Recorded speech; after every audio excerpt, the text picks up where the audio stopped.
Pada momen libur Lebaran ini, pihak BPJS Kesehatan memastikan jika masyarakat peserta BPJS Kesehatan tetap bisa menerima pelayanan kesehatan hanya dengan menunjukkan NIK pada KTP kendati saat berada di luar kota.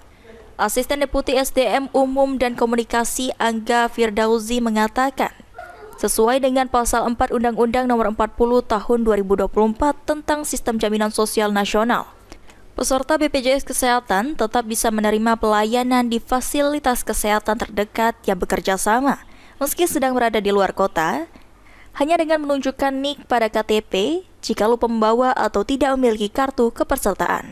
Jika fasilitas kesehatan yang bekerja sama dengan BPJS Kesehatan menolak, masyarakat bisa langsung melaporkan ke call center 165 atau menghubungi kontak petugas BPJS Kesehatan yang ada di Vaskes.